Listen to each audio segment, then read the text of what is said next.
Hola, buenas tardes, soy Paloma Rentería de Adolescentes Representando Adolescentes y el día de hoy tenemos el honor de volvernos a encontrar otro miércoles aquí en punto de las 4 de la tarde en esta cabina con nuestro nuevo invitado del día de hoy, Mauricio Sumaya. Hola, buenas tardes Paloma, muchísimas gracias por la invitación, gracias por hacerme la invitación para tu programa, gracias a los que nos están viendo a través de las redes sociales y bueno, pues aquí estamos a la orden para poder platicar. No, gracias a usted por venir aquí el día de hoy y ahora sí, entonces comenzamos con una pregunta para podernos acercar y conocer un poco más de usted. Con todo y es que nos comente cuál ha sido su trayectoria política.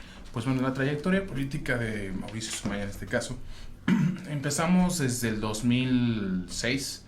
Iniciamos a hacer algunas campañas políticas apoyando a diferentes candidatos en ese entonces.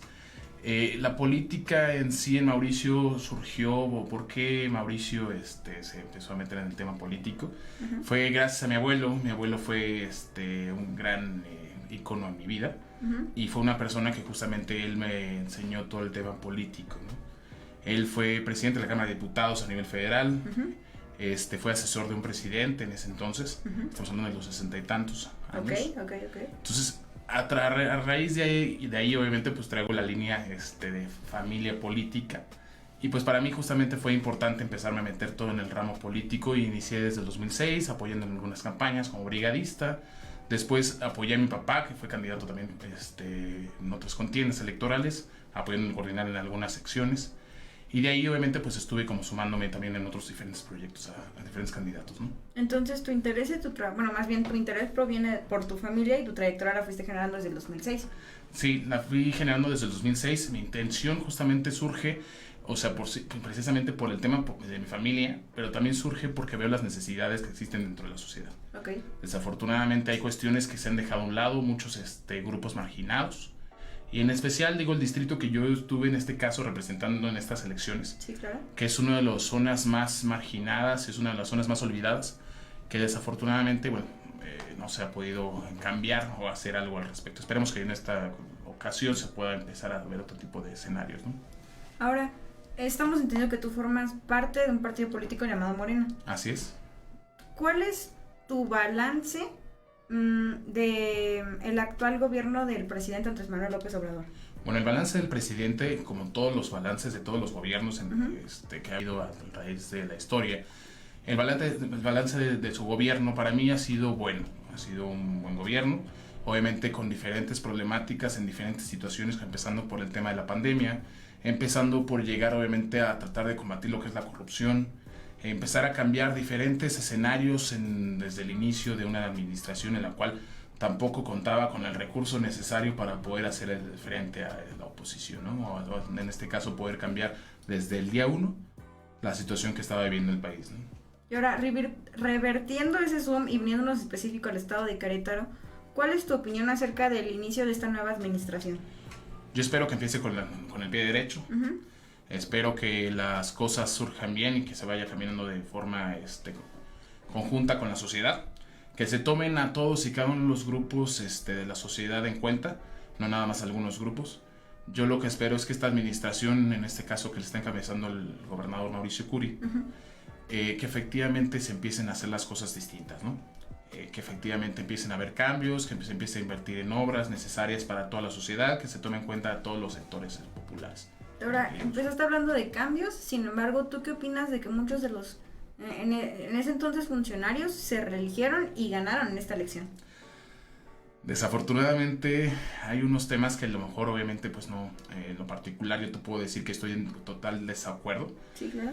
Yo creo que el reciclaje de utilizar a los candidatos, en este caso yo te hablo de algunos personajes en específico, pero no abona, porque al final de cuentas lo único que pasa es como volverle a dar la vuelta. Si ya estuviste en la legislatura pasada y estuviste participando durante 3 años o 6 años, dependiendo, pues, ¿qué me espera más adelante? Si al final de cuentas ya te conocí 6 años y en esos 6 años entonces estuviste practicando y estos 3 años van a seguir ahora sí para poder trabajar, o qué es lo que vas a realizar, porque es ilógico que te quieras reelegir por un cargo el cual no te quedó grande, ¿no? Entonces, ¿tú podrías decir que estás en contra de la reelección? Sí, yo estoy completamente en contra de la reelección. ¿Esto se debe a lo que nos acabas de mencionar, de que crees que realmente no formula un cambio? Pues es que más bien depende. Digo, yo te puedo decir, o sea, sí estoy en contra de la reelección, siempre y cuando no vaya bien causada. ¿En qué sentido? Por ejemplo, si la persona que se va a reelegir tuvo 3 años para poder trabajar y no reflejó ese trabajo o en ese cambio, o las cosas no cambiaron para bien de la gente, y lo único que él está buscando es reelegirse nada más por un cargo, sino más bien para darle continuidad a un trabajo que se podía haber justamente hecho en esos 3 años y poderlo conjugar en estos otros 3 años que se van a pues sí, ahora a reelegir, pues no le veo sentido. Ok, entonces ¿cómo desperdiciar el puesto o los votos? Pues es como desperdiciar la voluntad de la gente, sí. Ok. Ahora, ¿cuál es tu pronóstico de la revocación del mandato del presidente del siguiente año? Bueno, o sea, del siguiente año. Pues bueno, yo espero que la revocación de mandato surja para bien de la nación, en específico de todo el país, que esta revocación de mandato justamente reafirme, porque para mí no es una revocación, sino es una reafirmación de mandato. ¿En qué sentido? Que el presidente debe de permanecer donde se encuentra, precisamente porque son 3 años. En 3 años tú no puedes valorar muchas cosas. Puedes obviamente dar algún punto de vista favorable y en contra, como todos lo pueden llegar a ver, pero tampoco 3 años te sirve, en este caso, para una presidencia de la República, que estamos hablando de toda una nación, pues no puedes no puedes tomar una determinación y decir, ¿sabes qué? Sí, sigue o no sigue, ¿no? Yo creo que no le veo sentido, o sea, pero siento que va para bien. Entonces, ¿tú crees que el presidente se debería quedar justamente en el lugar donde está ahorita? Yo creo que el presidente sí se debería de quedar donde está. Ok. Ahora, ¿cuál es el proyecto que crees que le hace falta al Estado? El proyecto de leyes. El proyecto de leyes, empezando por el agua, es un tema que se ha dejado a un lado, es un líquido vital que muchas zonas cuentan con agua, pero cuentan también con una deficiencia. Por ejemplo, yo lo platicaba en el distrito que existen, por ejemplo, los macromedidores. Sí, claro. Los macromedidores justamente sirven como para que todos tengan su líquido vital, pero lo que pasa es que no le llega a todos, porque desafortunadamente aquí la cuestión es que algunos pagan, otros no pagan, o tú tienes que pagar por otros. La zona de Santa Rosa no llega agua, pero para nada. O sea, el líquido vital llega a algunas zonas, otras zonas no tienen, otras zonas tienen que solicitar o pagarle a alguien para que abra el grifo y que les llegue unas horas y se pueda llenar algún depósito, y en ese depósito pues puedan llegarse a bañar, ¿no? ¿Y tú cómo solucionarías ese tema? Pues obviamente se tiene que conjugar todo, empezando por el cambio de las leyes, empezando por el cambio obviamente del Ejecutivo también, en el sentido de que se empiece a hacer una infraestructura pluvial hacia esa zona, y de ahí obviamente pues también empezar a hacer una reforma junto con el gobierno federal para poder llegar a un buen acuerdo en el que se pueda empezar a tener agua para todos. Y en específico en el tema de salud, ¿qué reformas o qué mejoras crees que sería necesario agregar en este momento? En el tema de salud, pues bueno, ahorita pasamos por una pandemia muy complicada, ¿no? Sí, claro.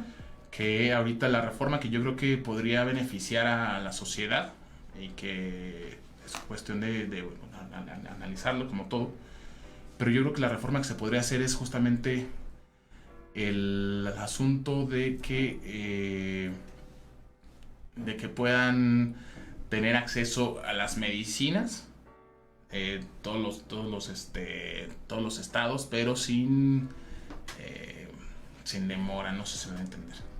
Sí, y en específico en el tema de la vacunación, hablando de un espacio de adolescentes donde hasta ahorita en este momento, en donde yo vivo aquí en Querétaro, no se nos ha dado ni siquiera la opción de poder irnos registrando para el tema de la vacunación. Cuando ya se maneja el regreso a clases, cuando se están abiertas muchísimas otras cosas y personas que probablemente por sus razones no se quieran vacunar, pero que a ellos ya se les dio la opción, a nosotros no nos dejan escoger. ¿Qué opinas de esto? Pues mira, lo que aquí pasa es que desafortunadamente también existe un rezago a nivel nacional y a nivel mundial también de las vacunas. Desafortunadamente no hay tanta producción de las vacunas, y lo que pasa también es que algunos sectores, y hay que hablarlo con honestidad y franqueza, ¿no? Desafortunadamente no se ha hecho la logística y la organización como se tendría que hacer desde un inicio para poder la vacuna a todos y tenerla a tiempo, porque se me hace increíble que en otros estados ya estén llegando a un punto en el que ya están vacunando a los adolescentes, ya están vacunando creo que hasta los niños. Sí, claro. Entonces, y aquí en el estado de Querétaro no. Entonces hay que revisar, o sea, es cuestión de revisar qué está sucediendo, qué pasa, por qué se atrasó, porque es todo eso, o sea, todo eso es lo que involucra a que efectivamente no se haya vacunado a la mayoría de la población aquí en Querétaro. Ahora, hablando de temas políticos, ¿cuáles son tus candidatos favoritos para las elecciones del 2024? Bueno, para el tema del 2024, pues bueno, hay varios contendientes. Sí, claro. Mis favoritos en lo particular, yo te puedo hablar de dos en específico, o de tres. Puede ser Marcelo Ebrard, el primero. Para presidente de la República, ¿me estamos hablando? Sí, claro, también. Obviamente también para presidencia de la República, Claudia Sheinbaum, y el tercero, pues puede ser Ricardo Monreal. ¿Y tú por qué ellos son tus candidatos favoritos para este puesto que es de suma importancia, ya que estamos hablando de una república entera? Bueno, Marcelo Ebrard en lo particular tiene una vasta experiencia durante bastantes años, ¿no? No es la primera vez que él está en el tema de gobierno federal. Ya ha estado como embajador, estuvo en la época de Camacho Solís, si no mal recuerdo. Tiene una vasta experiencia en relación con los diferentes países y una buena relación con diferentes países, que eso puede llegar a conjugar para que podamos tener una buena nación. Y conoce todos los temas. No sé si todo lo general, pero sí por lo menos el tema de finanzas, los temas principales que abarcan a la nación, ¿no? Que es justamente por eso. ¿A ti te gustaría participar en las siguientes elecciones? A mí me gustaría poder participar dentro de las próximas elecciones, sí. ¿Cómo qué te gustaría participar o como qué le querrías aportar a la comunidad? Pues yo en lo particular a Santa Rosa en específico, me voy a ir por Santa Rosa porque es donde yo estuve, pero bueno, si no hablamos por el estado ahorita. Entonces, yo lo que abonaría es justamente leyes a favor de los grupos más marginados. En este caso, por ejemplo, hablamos en el programa de adolescentes. Pues darle un espacio a los adolescentes, ¿no? Para que también ellos puedan expresar su propia voz de lo que necesitan. En Santa Rosa, pues bueno, hacer varias reformas justamente para poder llevar el agua, la luz, el gas, el drenaje, hacerlo municipio, que es un tema principal que traen desde hace bastantes años, que esperemos que próximamente, por ahí me llegó la noticia, esperemos que sí sea así, me llegó la noticia de que posiblemente a lo mejor pueda ser municipio, esperemos. Y al Estado en general, pues bueno, obviamente una nueva cara, una nueva reforma en el sentido de poder tener a alguien representándolos dentro del Congreso o dentro de algún otro puesto, pero que sea alguien representándolos a ellos y escuchándolos directamente a ellos. No es una persona que nada más está ahí colocada y que no va a recibir a nadie, sino más bien lo contrario. O sea, las reformas y todo el desarrollo social, económico y en otros índoles lo va a hacer directamente con la gente, no nada más de su propio grupo, de sus asesores o de él mismo, ¿no? Ahora, hablando de este tema y que tú traías muy buenas ideas, hablando en específico del tema de los adolescentes, lo que nos acabas de decir de lo que podrías aportar en materia del agua, en materia de la salud, ¿tú a qué crees que se debe que no solo tú en esta elección no ganarás, sino que muchos partidos políticos nuevos no mantuvieron el registro suficiente para poderse Pues aquí hubo un tema muy específico. Aquí el detalle es que, bueno, también tuvimos muy poco tiempo dentro de las campañas políticas para poderlo recorrer. Yo te estoy hablando que yo tuve un mes y medio para poder platicar con la gente, para acercarme con ellos. Que algo que a mí me hubiera gustado tener por lo menos 2 años, 1 año, para acercarme, ir platicando con la gente, que me vayan conociendo, que sepan quién soy. Todo esto obviamente abonado también a la cuestión de que desafortunadamente hubo irregularidades, y hay que hablarlas muy francamente, ¿no? Hubo irregularidades en las elecciones, en muchos sentidos. No te los puedo señalar ni los puedo enumerar porque no los tengo como tal, pero yo presenté unas impugnaciones. Yo sí presenté impugnación tanto en el Tribunal Electoral de Querétaro como en la Sala de Monterrey, como en el Poder Judicial de la Federación también. Y esas apelaciones, no sé la manera correcta de llamarlos, ¿en qué han avanzado o en qué va ese proceso o en dónde se quedó? Pues desafortunadamente es un tema que se quedó al aire. Fue pasando de las instancias a primero la estatal, después la Sala Superior de Monterrey y después nos fuimos a la Sala Regional, ¿no? La Sala Regional y después la Sala Superior. Y ahí lo que pasó es que se fue pasando el tema, se fue pasando como la bolita y hasta ahí quedó. O sea, no hubo más allá. ¿Me explico? O sea, no se metieron de lleno en el tema. Tan es así que en la última resolución de parte de la Sala Superior indicaron que lo que pasó, que se desechaba el tema porque no lo iban a profundizar, no lo iban a revisar.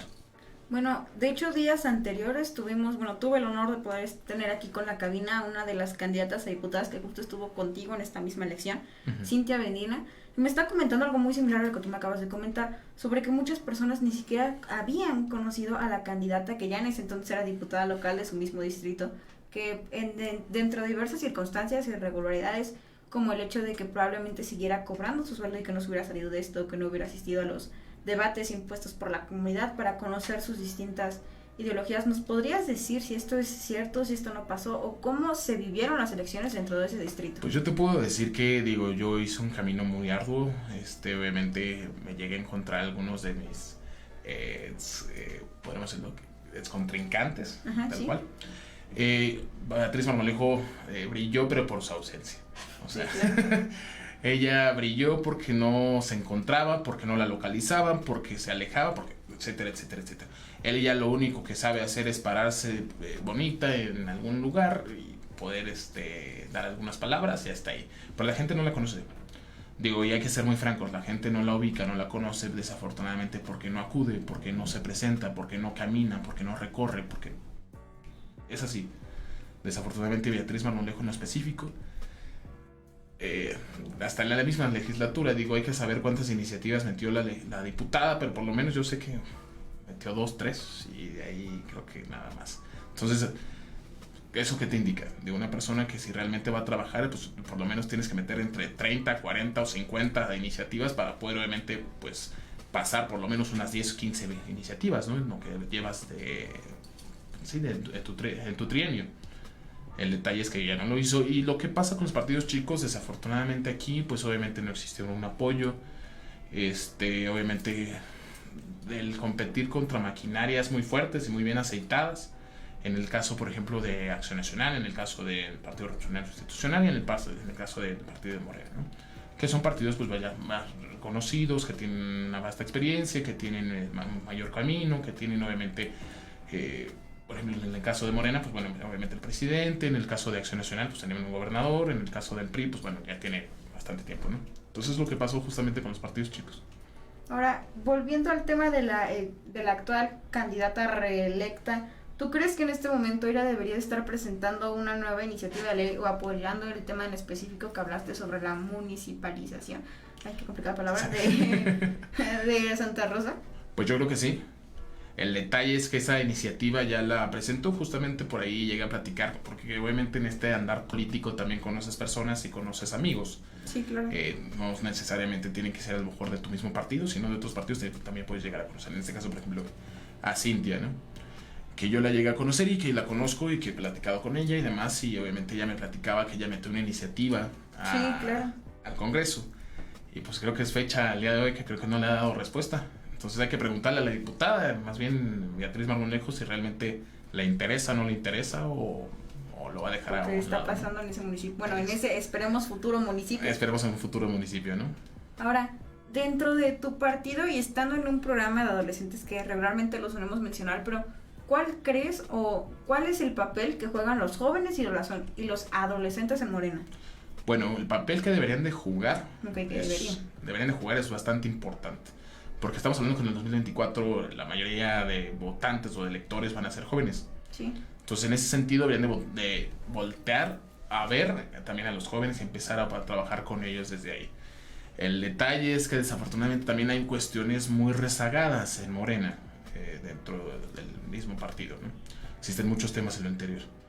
Pero yo lo que te puedo decir es que tienen un papel importante en papel. Ok, sí, claro. Es que no lo han realizado. No se ha realizado, ¿no? Desafortunadamente. Ahora, tú en tu campaña o en general en tu trayectoria, ¿cómo has apoyado a nosotros los adolescentes? Pues yo obviamente siempre lo que he platicado con los jóvenes y los adolescentes es decirles, ¿sabes qué? Tenemos que hacer mancuerna entre, en este caso, la experiencia que uno pueda llegar a tener junto con la juventud, que se pueda llegar a conjugar y poder hacer unas diferentes leyes, porque al final de cuentas también tenemos que hacer que la gestión que sea inclusive para todos los jóvenes. Ustedes son las próximas generaciones. Sí, claro. Entonces que debemos trabajar con ustedes, para ustedes y obviamente para toda la sociedad, pero también con ustedes. Al final de cuentas el Estado se les va a quedar a ustedes. Entonces desde ahí tenemos que, pues, ¿Cómo hacía el acercamiento? ¿Cómo hice el acercamiento en la campaña? Pues platicando con ellos, generando unos espacios de comunicación, generando espacios de apertura para poder meter algunas iniciativas que tuvieran ellos en idea, enseñarles cómo es el trabajo legislativo, enseñarles cómo es el trabajo ejecutivo y el judicial, y decirles desde aquí tenemos que trabajar y desde aquí se puede hacer esto, esto, esto y esto, y ustedes que necesitan voz o que no han sido escuchados y que se han dejado rezagados, pues desde aquí creo que es el momento de que se pueda empezar a dar otro tipo de circunstancias para ustedes también, ¿no? Es complicada esa relación entre un candidato y poderle llegar no solo a la comunidad, sino en específico a los adolescentes. No es complicado. Okay. No es complicado porque yo lo que te puedo decir es que más bien es la cercanía que debes tener, la confianza, la comunicación. Teniendo una comunicación efectiva con los jóvenes y con los adolescentes, platicando desde su vida y platicando no haciéndolos obviamente sentir como que son chiquitos, porque sí, desafortunadamente muchas veces lo que pasa, ¿no? Que hablan como si fueran chiquitos, pues no, al final de cuentas hay gente muy bien con un coeficiente intelectual bastante importante y bastante reconocido. Digo, lo que te platicaba hace ratito es antes de entrar a la entrevista, una niña de 10 años que la acaban de sacar, que tiene un coeficiente intelectual de 164. Entonces, platicar de tú a tú y platicar lo que uno quiere hacer y platicar también y escucharlos, porque es lo principal, escuchar. Si tú no escuchas a tus electores y no escuchas a la sociedad, no escuchas a los jóvenes o a los adolescentes, no sirves para este tema político.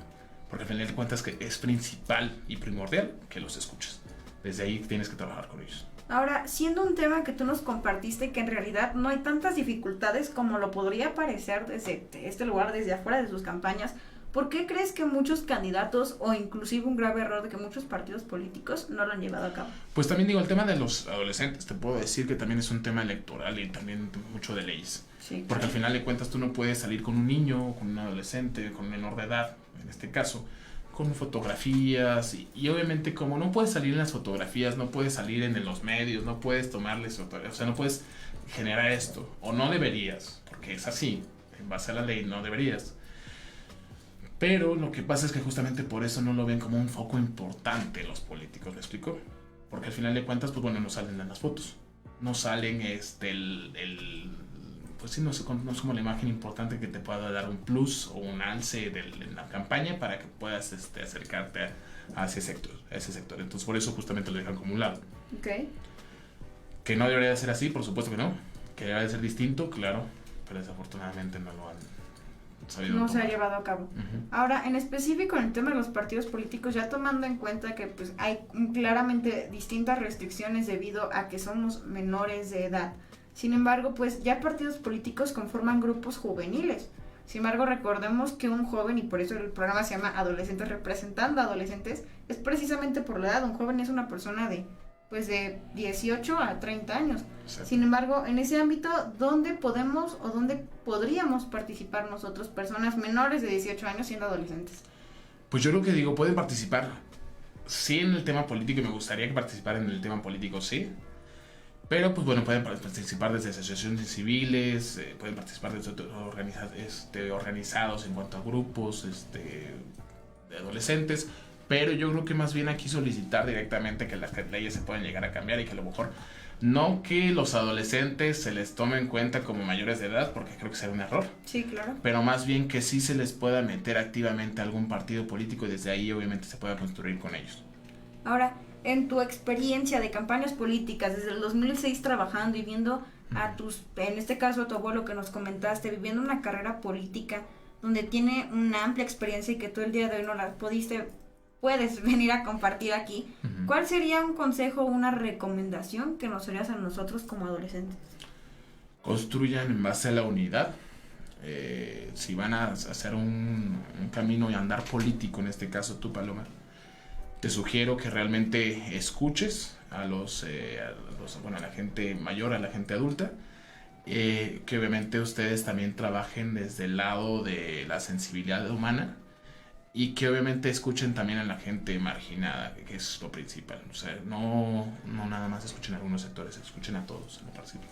Ahora, con esto que nos acabas de compartir, ¿qué reflexión te hace llegar o qué momento en específico de tu carrera política que hayas dicho en este momento, lo escucho, lo proceso en el momento en que me uní al partido político del cual hoy formo parte, es lo que te da la experiencia para podernos venir a compartir este mensaje? Bueno, mi andar en la campaña. En general en tu vida política, en tu trayectoria, la que de hecho iniciamos con esa entrevista. Ok. Pues, lo que me da esto es justamente, pues, la participación con gente con experiencia, la cercanía con mi abuelo, la cercanía con ex candidatos que también fueron justamente pilares fundamentales en mi vida. Y pues también obviamente el conocer y el escuchar y leer, que es importante, también debes de leer bastante. Ahora, es complicado para una persona que recientemente está iniciando en esto, debido a tu experiencia, ser tomado en cuenta o reconocido en el ámbito político, que entendamos que se ve muy amplio, pero realmente ya si lo vemos analíticamente está un poquito más cerrado. Sí, es complicado al principio, es complicado porque obviamente hay muchos intereses de por medio, pero lo que sí te puedo decir es que más bien aquí depende mucho de tu capacidad y de tus ganas y acercamiento que tengas con la gente. Si la gente te representa a ti, tú puedes llegar a destacar en el tema político. Si tú representas dignamente a la gente y la gente está contigo, créemelo que puedes llegar muy lejos. Aquí el detalle es ese, que tú tengas la confianza con la sociedad, que la sociedad te tenga confianza a ti y que la sociedad construya contigo.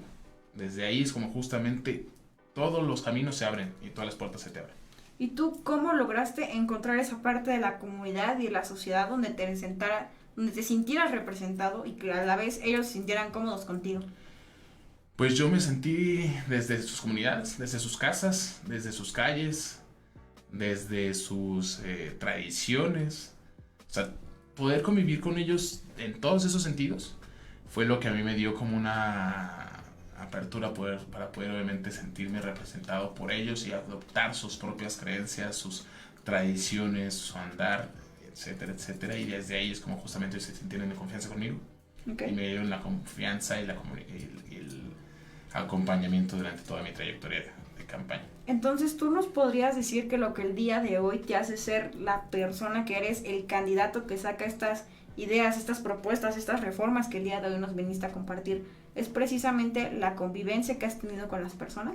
Sí, el ir a sus casas, el ir a sus calles, el ir a sus comunidades, el platicar con ellos, ver sus necesidades, eso es lo que a mí me ha hecho. O sea, yo me debo a la gente, y como siempre se lo llegué a comentar en la campaña, yo me debo a la gente, no la gente a mí. O más bien dicho, el político se debe a la gente, no la gente al político. Y es así como debe ser. Bueno, entonces muchas gracias por el día de hoy poder estar aquí con nosotros, compartirnos esta reflexión y tratar de siempre incluir a los adolescentes constantemente, no solo en tu campaña política, sino en tu vida de político activamente. Todo esto nos abre muchas puertas que esperamos que se sigan abriendo. Con todo gusto y cuenten con ello. Estamos a la orden y muchas gracias por la invitación, Paloma, de nueva cuenta. Y gracias a todos los que nos escucharon en esta tarde. Bueno, entonces muchas gracias. Como siempre nos encontramos aquí todos los miércoles en punto de las 4 de la tarde. Sin embargo, no me siento cómoda retirándome del programa, sin más bien no invitar a los partidos políticos y a cualquier político que esté en este ámbito a abrir puertas para los adolescentes y crear grupos de representación para nosotros los adolescentes, como precisamente el día de hoy este programa. Por eso, Adolescentes Representando a Adolescentes. Muchas gracias.